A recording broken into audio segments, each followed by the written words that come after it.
Hello viewers, welcome to my channel মৌয়ের সাথে রান্নাবান্না। আশা করি সকলে ভালো আছেন।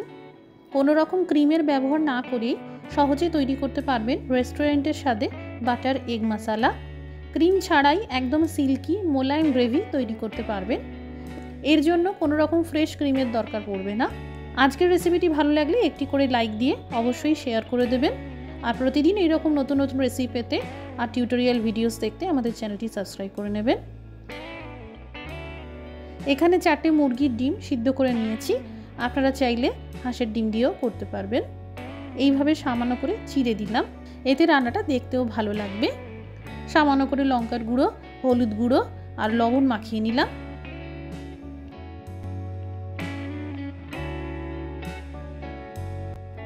এবার এদিকে তেল গরম করে নিয়েছি, ডিমগুলোকে লালচে করে ভেজে নেব।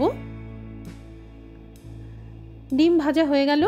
এবার বাকি তেলে দিয়ে দিলাম 2টি দারচিনি স্টিক, 2টি লবঙ্গ, কুচানো টমেটো, কুচানো পেঁয়াজ, গোটা কয়েকটা কাঁচা লঙ্কা আর কিছু পরিমাণ ধনেপাতা।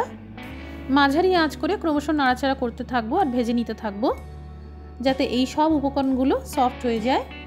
এখানে আমি 6টা কাজু বাদাম আর 6টা আমন্ড বাদামকে ভালো করে কুচিয়ে নিয়েছি, দিয়ে দিলাম। এখানে দিয়ে দিলাম ঝাল লঙ্কার গুঁড়ো 1 চামচ, যারা ঝাল পছন্দ করেন না স্কিপ করতে পারেন। হলুদ গুঁড়ো আর লবণ আবারও ভেজে নিতে থাকবো। এখানে বলে রাখি, আমন্ড বাদাম অবশ্যই দেবেন। এই বাদামের মধ্যে যে ফ্যাট আর অয়েল থাকে রান্নার গ্রেভিকে ক্রিমি টেক্সচার দিতে সাহায্য করবে। এতে আলাদা করে কোনো রকম ফ্রেশ ক্রিম দিতে লাগবে না। ভালো করে ভেজে নিলাম। এবার এই মিশ্রণ মিক্সার জারের মধ্যে দিয়ে দিলাম। প্রয়োজন মতো জল দিয়ে একটা স্মুথ পেস্ট তৈরি করে নিতে হবে। ফোড়নে দিলাম আস্ত জিরে, কাশ্মীরি লঙ্কার গুঁড়ো দিয়েই সঙ্গে সঙ্গে এই পেস্ট করা মশলা ঢেলে দিতে হবে, যাতে পুড়ে না যায়। এইভাবে তেলে সামান্য কাশ্মীরি লঙ্কার গুঁড়ো দিলে একদম রেস্টুরেন্টগুলোর মতনই কালার আসবে। যদি কোনো রকম অসুবিধা হয় তাহলে আঁচটা বন্ধ করেও এই কাশ্মীরি লঙ্কার গুঁড়ো দিতে পারেন। তেলে ডাইরেক্ট কখনোই বাটার না দিয়ে এইভাবে গ্রেভি কষাতে কষাতে বাটার দিলে সবথেকে ভালো, এতে বাটার পুড়ে যাবে না। এখানে আমি 2টো ছোট সাইজের বাটার কিউবের ব্যবহার করেছি। এই পর্যায়ে দিয়ে দিলাম 2 চামচ আদা আর রসুনের পেস্ট। ক্রমশ নাড়াচাড়া করেই এইভাবে ভেজে নিতে থাকবো।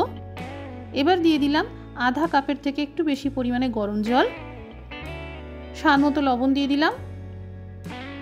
ভালো করে মিশিয়ে নিলাম।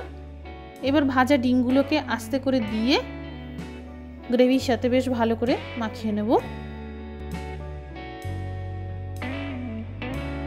কম আঁচে 3 থেকে 4 মিনিট ঢেকে রান্না করব। এই দেখুন গ্রেভি একদম ক্রিমি টেক্সচার এসছে। এবার সবশেষে দিয়ে দিলাম কাসুরি মেথি আধা চামচ, গরম মশলার গুঁড়ো। ভালো করে মিশিয়ে নিলাম। আঁচটা বন্ধ করে দেওয়ার পর কুচানো ধনেপাতা ছড়িয়ে দিয়ে পরিবেশন করব। তৈরি হয়ে গেল কোনো রকম ক্রিমের ব্যবহার না করেই দারুণ সাথে বাটার এগ কারি। ডিনারে রুটির সাথে বা জিরা রাইস, পোলাও দিয়ে এই বাটার এগ কারি খেয়ে দেখবেন, দারুণ খেতে লাগে। আজকের রেসিপিটি দেখার জন্য অসংখ্য ধন্যবাদ। সবাই ভালো থাকুন, সুস্থ থাকুন।